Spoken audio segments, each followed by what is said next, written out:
Voilà, merci. Et je suis revenue à Abidjan le 26 juin. Oui, le 26 juin, je suis revenue à Abidjan. Et depuis le 26 juin, je suis à Abidjan. Certes, je suis allée au Cameroun après, mais depuis le 26 juin, je suis à Abidjan. Je suis installée à Abidjan. Oh, j'ai oublié ça, attendez. Regardez. Regardez aussi ça.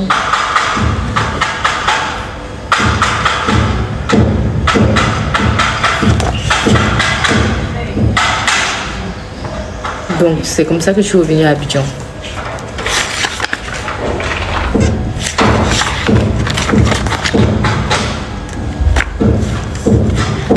Donc, c'est un peu ça le magazine.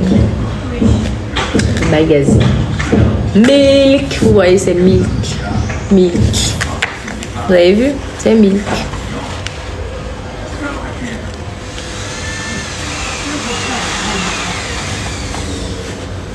Coucou Rena, comment tu vas? Donc c'est comme ça que je suis donc revenue à Abidjan le 26 juin, voilà. Le 26 juin, je suis revenue à Abidjan. Et après, nous sommes partis au Cameroun avec Joël, nous sommes revenus. C'était en décembre, donc depuis je n'étais plus allée au Cameroun.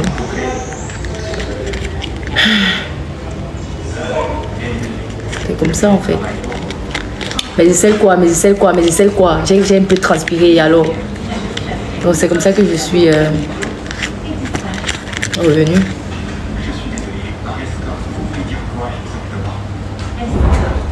Ça va Rina, ça va bien, merci.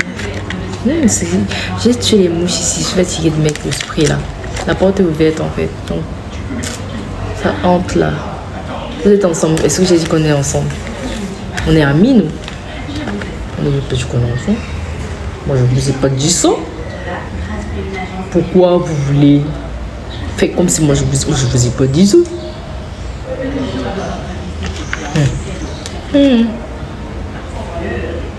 MDR.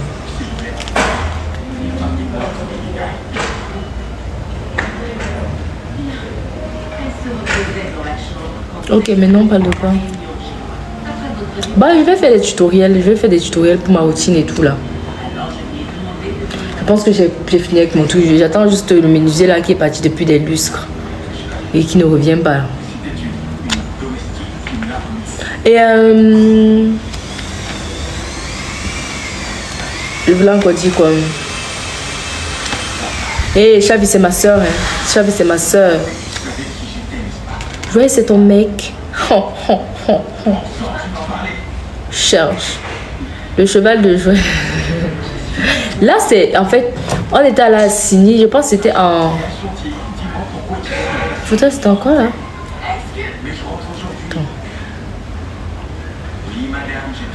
Attends. Je crois que c'était en septembre. La photo là. On était à la Signy là. C'était en septembre. Donc... Oui, mon pote va bien, il va mieux. Il va mieux. Par la grâce de Dieu, on essaie de prendre soin de lui comme on peut. Oui, je suis en couple. Comment je suis devenue mannequin? Déjà, le mannequinat a toujours été une passion pour moi, mais je me disais, je peux pas. Parce que je ne sortais pas d'une famille aisée. Donc... je n'avais pas, par exemple, pour être mannequin, il te faut avoir des pets de talons, il te faut être comme ça, moi je n'étais pas. Donc, je commence le mannequinat en 2014. J'étais même un peu en forme. Parce que généralement, quand je prends du poids, je prends des seins et des fesses. Donc, j'avais énormément de fesses et de seins. Donc, c'est comme ça que je commence dans une agence de test. Parce que l'agence de test a deux branches. Il y avait le mannequinat et les hôtesses en fait. Donc c'est comme ça que je commence à être hôtesse. Je commence à travailler pour beaucoup d'événements et je me lance dans le mannequinat. Donc je perds à l'époque, je pense que j'avais perdu dans les 7 kilos. 7, 8. 7 à 8 kilos comme ça, j'ai perdu. Et je perds pas parce que je veux. Je commence à faire un régime, mais je tombe malade, j'ai la typhoïde. Donc du coup, je perds énormément de poids. Et c'est comme ça qu'à l'époque, je commence à faire le mannequinat. Mais, en fait, je rencontre très jeune des obstacles. Dans le sens où on me dit, si tu veux défiler avec ces personnes-là. Et moi, étant donné que c'est ça qu'on dit la fierté, certes c'est un défaut, mais parfois c'est une qualité aussi. Du coup, moi, j'étais là que pardon, restez avec vous que défiler là-bas, vous pensez même quoi, fichez-moi le camp et ça. Excusez-moi du thème. De toute façon, je dis avec ma mauvaise bouche, je dis à donc elle est avec ça loin. Donc c'est comme ça que je continue, c'est moi avec le test. Et je me lance, je commence modèle photo en 2015 aussi. Je commence les photos. Et c'est plus des photos que je fais. Parce qu'à chaque fois qu'il faut faire un défilé, il y a toujours une condition derrière. Et étant donné que moi, c'est pour ça que je n'ai pas fait beaucoup de défilés. Je ne vais pas vous mentir. Mais j'ai fait énormément, par exemple, des pubs, des shootings photos, oui. Mais les défilés, non. Parce que toujours à chaque fois qu'il fallait qu'on fasse un défilé, soit il y avait un empêchement parce que peut-être l'événement était annulé à la dernière minute. Après qu'on ait fait un casting où nous sommes peut-être 1000 personnes, on annule. Donc du coup, je commence à faire la photographie et je rencontre quelqu'un avec qui je me mets en couple, qui est un photographe. Et je pèse dans la photographie en fait. Comme ça, je commence à faire des pubs. Je commence à faire ci, je commence à faire ça, je commence à être égérie. Je commence à, par exemple, la promo du spectacle égérie, je dois peut-être venir. Il y a des éditions où je partais à promo juste pour on mettait un truc fermé avec des vitres où je dois me doucher à l'intérieur, on ne voit que ma tête. Après, je sors à cause de mon teint parce que j'ai toujours eu un beau teint. À cause de mon teint, de la marque m'achète pour me laver, après nettoyer mon visage et sortir juste pour que les gens regardent mon visage et mon teint et se disent waouh, la marque est magnifique pour pouvoir acheter les produits. Donc, c'est comme ça que je faisais. Il y avait parfois des prestations où je dois être couchée sur un lit pour ressentir la douceur du lit parce que c'était des lits qui soignent des maladies apparemment, pimas et tout ça là. Donc je dois me coucher sur le lit pour que les gens achètent le lit et tout. Les gens n'ont pas le droit d'être sur le lit. C'est moi qui leur dis bon, le lit il est bien, même le thé et tout, même les oreillers, bref, tout ça. Et c'est comme ça en fait mon premier défilé, parce que j'ai fait, je me suis entraînée, mais mon premier défilé, je crois que c'était en 2019. Oui, c'était 2019, voilà. Je défile pour, je connais plus trop le nom là, mais ceux qui m'avaient vu vont se rappeler parce que j'ai toujours ça sur ma page. Je défile et je suis la reine de certains stylistes comme un Tchadien et je crois que c'était un Égyptien aussi. Il y avait aussi un autre Égyptien, comme ça je défile. Et après, quand je fais encore une deuxième défilé, mais j'ai pas beaucoup défilé. J'ai plus fait les photos, shooting. Mais je savais défiler en fait. Moi, j'ai pas eu besoin de trop apprendre. J'ai appris 2 fois. 1, 2, pam. J'ai tellement travaillé ma carrure, ma confiance en soi que j'ai directement su comment on défile en fait. C'est comme ça que je commence à défiler. Et bon, je disais donc en 2014 quand je commence, je me rappelle très bien le jour où j'ai fait une mèche coupe chinoise synthétique, bien. Je vais brancher le téléphone parce que ça va s'éteindre. Je branche le téléphone, je reviens.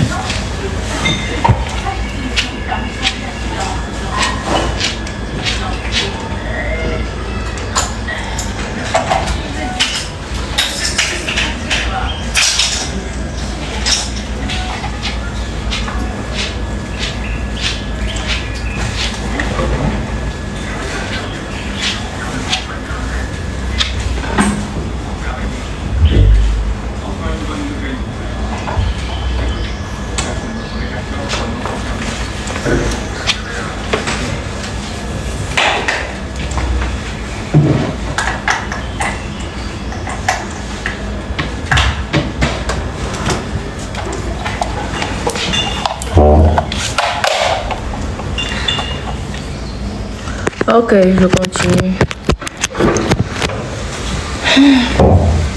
Donc, c'est comme ça que j'étais allée au casting. J'ai eu vent du casting. Je me disais, bah, je sais qu'on va pas me prendre, mais j'y vais quand même. Parce qu'il fallait que je m'occupe de moi. Il fallait que je commence à travailler. C'était en 2014, c'est comme ça que je pars. Et je me rappelle, j'avais une coupe chinoise rouge et tout là, synthétique, avec un pantalon et un t-shirt. Et dans le sac, j'avais mis une culotte, un t-shirt blanc et une talon. J'ai eu la talon là par hasard. Donc c'est comme ça que j'arrive, je fais le casting et on me prend. Bon, quand on me prend, on me dit mais ta coiffure là, tu dois l'enlever dès demain et tout. Je dis d'accord. Comme ça, je commence dans l'agence et tout. Je commence petit et on me dit, parce que je ne me maquillais pas, je détestais le maquillage et je détestais les boucles. Vous n'allez pas y croire, oui. Je ne me maquillais pas, même pas un crayon noir sur mon visage, je n'aimais pas. Donc c'est comme ça que je dis non, moi je ne veux pas me maquiller, est-ce que je ne peux pas travailler avec le visage comme ça? On me dit déjà tu fais très petite, tu n'as que 16 ans, donc on doit te maquiller en fait. Une hôtesse ça se maquille. Je dis, bah, c'est comme ça que on commence à me maquiller là. Moi j'aimais pas du tout, j'aimais pas. Je commence aussi avec les boucles, parce que moi les boucles ça me faisait mal. C'est comme ça que je commence à faire avec les boucles. Je me rappelle très bien que le premier événement dans lequel j'ai travaillé, c'était la rentrée solennelle de l'ENAM en 2014. C'est comme ça que je travaille et je commence petit à petit à me faire un nom dans le monde des hôtesses, quoi, de l'événementiel. Et étant donné que j'étais très grande, mais j'étais la plus petite de l'agence. Donc c'est comme ça qu'en 2014, je m'inscris au concours de Miss Biopharma. En fait, je suis retenue, mais il m'appelle pour demander, mais attends, c'est ton âge, tu as 16 ans? Je dis oui. On me dit non, c'est impossible, tu peux pas. Il faut avoir au moins 18 ans. Comme ça, je dis, mais pourquoi moi je voulais? Et je voulais. J'avais tout le soutien et j'avais tout pour gagner en fait. Mais j'étais très jeune. Donc c'est comme ça que je pouvais pas l'âge, je n'avais que 16 ans. Donc c'est comme ça que je commence à être hôtesse et tout. Mais le problème, c'est que j'ai des problèmes de santé. Je suis une personne très fragile. Le soleil me déshydrate, ce qui veut dire quand il fait très chaud, je commence à avoir des vertiges et je perds mon liquide de... Je sais pas comment vous expliquer ça. Je dois boire beaucoup d'eau. Je commence à être faible. Du coup, être hôtesse, c'est pas facile pour moi, mais je n'ai pas le choix. Je dois travailler parce qu'il faut que je m'occupe de moi. Je dois travailler, j'ai pas le choix. Donc malgré ça, je commence à travailler. Et il y avait des événements où vous devez travailler sur le soleil. Donc du coup, je suis là et je travaille. J'ouvre les yeux. Après, chaque minute, il faut que j'aille aux toilettes, me verser de l'eau, boire de l'eau pour pouvoir rester debout. Parce que j'ai pas le choix en fait. Je n'ai pas le choix.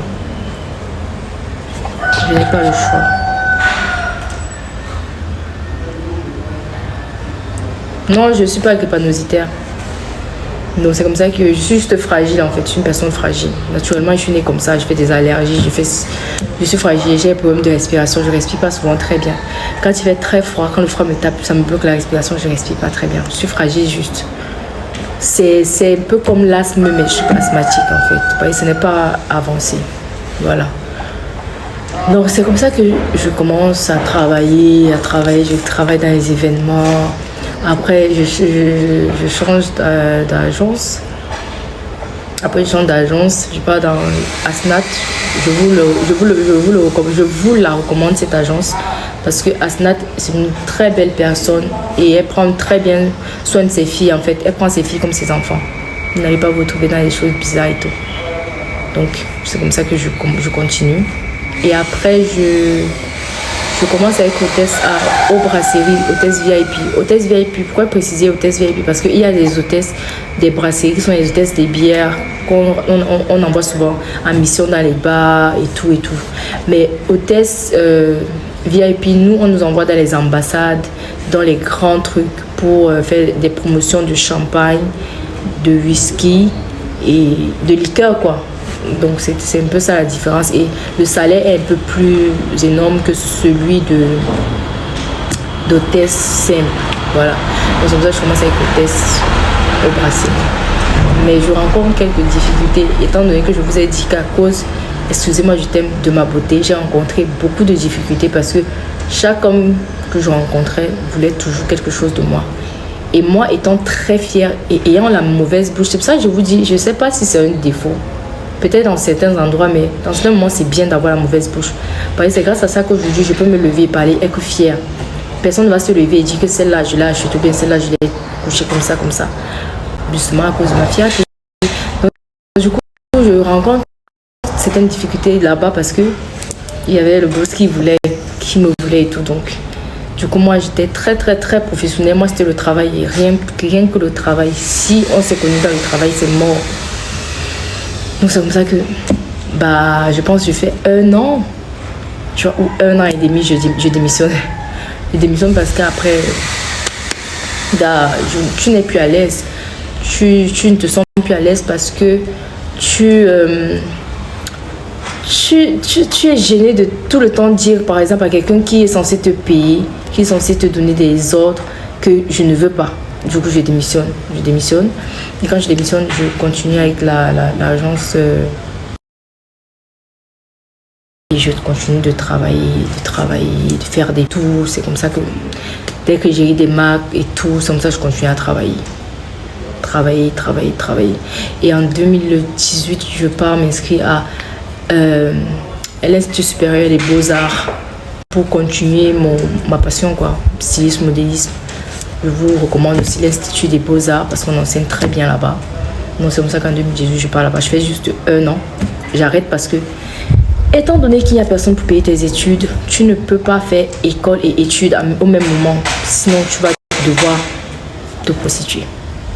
Ou bien faire un truc qui ne va pas forcément avec tes valeurs. Du coup, j'arrête parce qu'il faut que je continue à travailler pour m'occuper de mon frère, pour m'occuper de mes grands-parents qui ont tout fait pour moi. Donc, j'arrête tout simplement et je continue le travail. Et après, en 2021, je commence une formation chez Afropolitan. Je vous recommande aussi Afropolitan pour toutes vos tenues. Et je ne termine pas parce que je n'ai pas fait le bachelor. Donc c'est tout. Je ne termine pas parce que je n'ai pas fait le bachelor. Et après le bachelor, je ne recommence pas parce que j'étais tellement... En fait, il y avait trop de choses que j'avais à faire aussi ici. Du coup, j'arrête. Donc c'est la petite histoire. J'ai fait la technique, oui. J'ai fait la IH au collège et l'Institut des Beaux-Arts. Après, Afropolitan ensuite. Donc c'est pour ça que je vous disais, école et travail, ça ne va pas ensemble pour des personnes qui s'occupent d'elles-mêmes, qui n'ont pas une situation stable. Parce que étant donné que avant ça, il y avait quelques problèmes entre mon maman et moi. Du coup, très jeune, je me suis retrouvée en train de prendre soin de moi. Ce n'est pas à un certain âge qu'elle va venir prendre ses responsabilités, mais c'est après elle commence à travailler. Donc, je ne peux pas dire que... Peut-être lorsqu'elle a pris conscience de ce que je vivais, c'était trop tard pour elle de m'aider parce que ce qu'elle touchait, elle ne pouvait pas m'aider moi parce que, étant donné que je travaillais beaucoup, j'avais des fortes sommes. Du coup, j'avais une vie, pas une vie de luxe, mais je vivais bien. Du coup, elle, je n'avais pas besoin de son argent. Son argent, c'était pour elle. Et si moi, je pouvais m'occuper de mon frère, travailler pour m'occuper de mon frère, c'est pas un problème. Donc, dire que ma mère, il fallait qu'elle s'occupe aussi d'elle. Je pense qu'elle a besoin de s'occuper d'elle, en fait. Pas de s'occuper d'une grande fille comme moi. Je suis déjà assez grande pour pouvoir m'occuper de moi-même. Donc, ma mère n'a plus besoin de le faire. Tout simplement. Tu attends quoi pour nous donner un petit prince? Peut-être dans 1 an, dans 2 ans.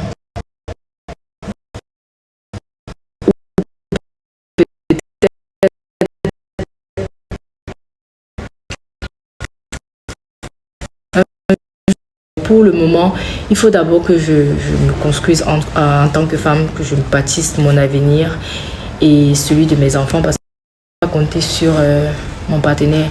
Imaginez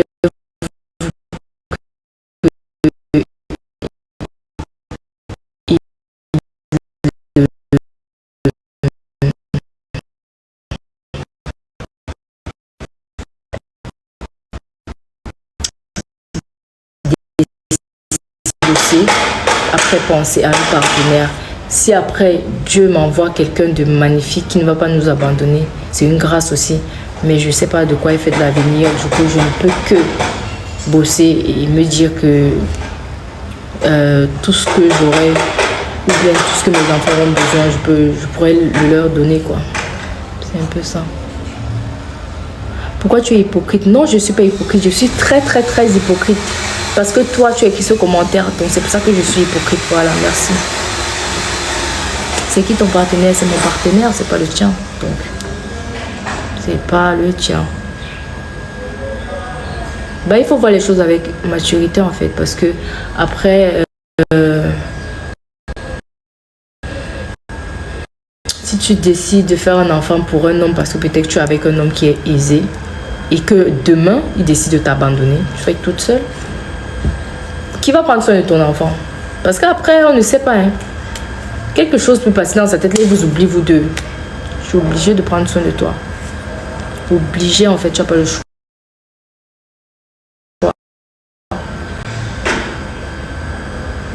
Et il n'y a pas de sous-métier. Il n'y a pas de sous-métier, honnêtement, parce que après, je vendais des produits.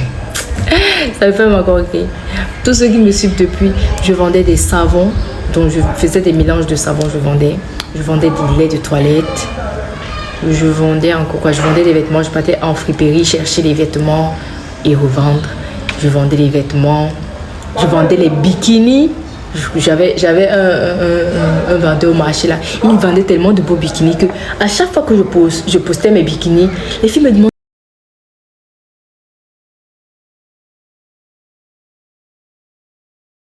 Je montais toujours, je descendais, j'essayais de gagner de l'argent. J'essayais à tout prix de gagner de l'argent. Parce qu'après, je me disais, en fait, il faut que demain, ma vie soit comme un témoignage. Et que les jeunes se disent que c'est possible de réussir en travaillant, pas seulement avec sa beauté. Parce que je vous assure que ce n'est pas les tentations que je n'ai pas eues. J'ai eu des tentations. C'est pas des opportunités que j'ai pas eues. J'ai eu des opportunités. Mais quel type d'opportunités? J'ai eu des propositions de malades. Mais pourquoi j'ai refusé? Tout simplement parce que je me dis, qu'est-ce que ça va m'apporter de positif dans ma vie, à part détruire ma vie en fait, et détruire mon avenir, et salir mon image. Ça ne va rien m'apporter de plus. Donc, du coup, parfois, je préférais mourir de faim que d'aller coucher pour de l'argent.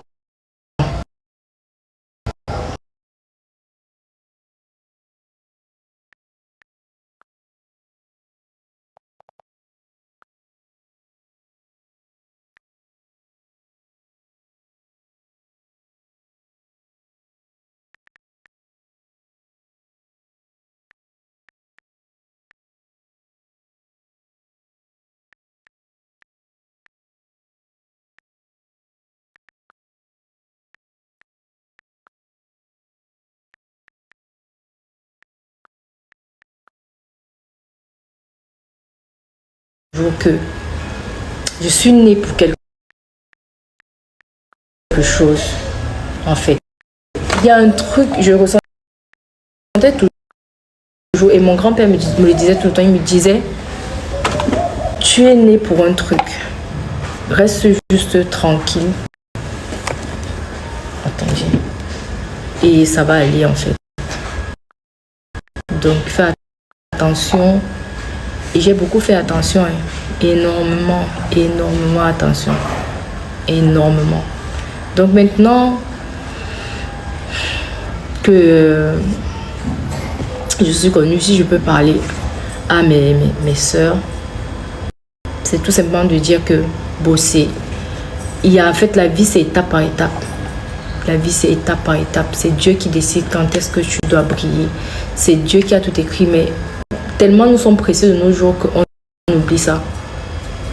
On oublie tout simplement ça et c'est pas bien. Les filles veulent aller vite.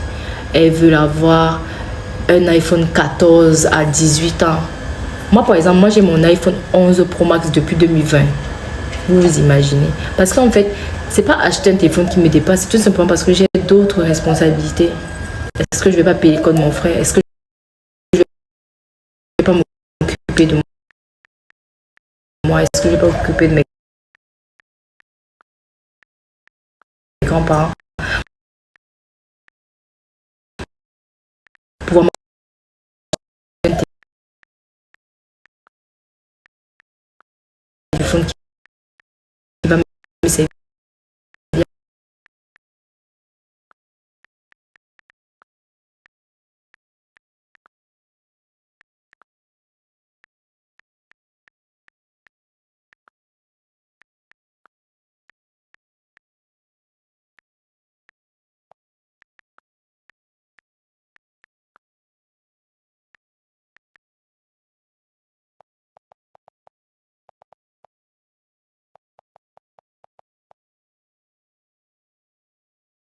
Ma mère vivait dans la même maison, mais j'ai grandi avec mon grand-père.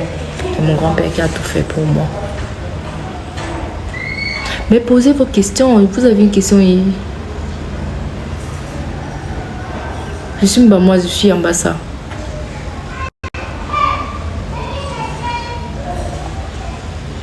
Tu as posé, moi j'ai pas vu.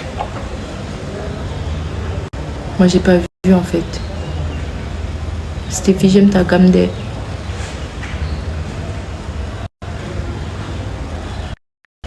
Je suis balance.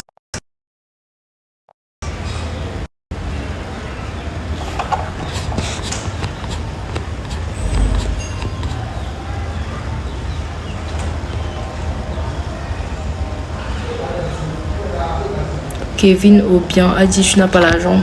Mais j'ai l'argent. Est-ce que j'ai l'argent? Je suis pas millionnaire, je suis pas milliardaire. Donc j'ai pas l'argent. Vraiment, s'il vous plaît, évitez de parler des gens. Moi perso, le truc où entre influenceurs, ils se jettent des balles perdues ou ils s'insultent. Moi je suis pas dedans. Ça ne va pas marcher avec moi. Déjà pourquoi? Parce que moi je me mélange pas. Et moi je n'entre pas dans les histoires de insulter tel. Je m'en fous de la vie des gens. Je connais pas ces personnes là à part sur les réseaux. Tant que je connais une personne juste sur les réseaux, je n'ai rien à dire sur la personne. Donc je vous en supplie, ne venez pas avec ça chez moi aussi. Laissez ces influenceurs qui s'insultent entre eux là s'insulter, parce que moi je ne me rabaisse pas à ce niveau là. Donc merci bien, parlons de moi, mais les gens honnêtement ne parlons pas d'eux. Merci.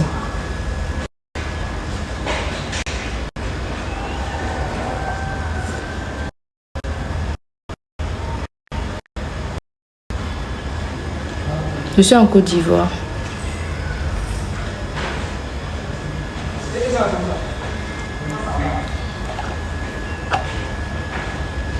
Je vais vous montrer les produits. C'est que mes produits sont finis en fait. J'attends qu'on m'expédie les produits. Je fais 1m80.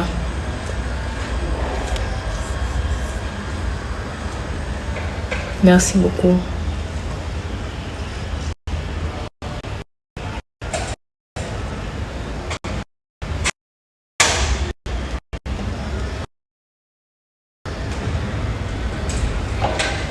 Tu veux un autographe? Oh.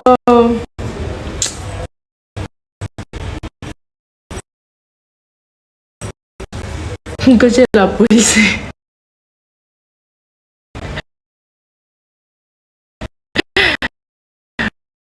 Gars, il y a les questions que je vois, je ne réponds pas en fait, parce que je ne veux pas répondre. C'est pas votre problème. Et en plus, la personne ne fait que vous copier la même question.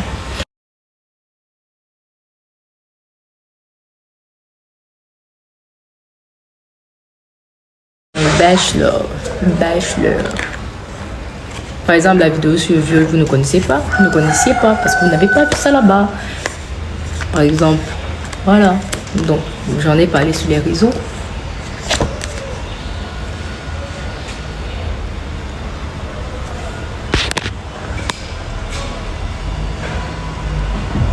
Salut, moi c'est Chris B. Ok, salut. Bon. Là, sérieusement, je dois appeler mon menuisier là parce que là, il m'a fini la journée. Oh, elle a soulevé la jupe qui est tombée là. Là, il est en train de me gâter toute la journée comme ça. Bon, je vais vous laisser parce qu'il faut que je l'appelle. Il vient de finir de monter mon meuble. Je vous aime fort et merci beaucoup pour votre patience et votre amour. Votre amour. Je vous aime fort. Bisous. Bye bye.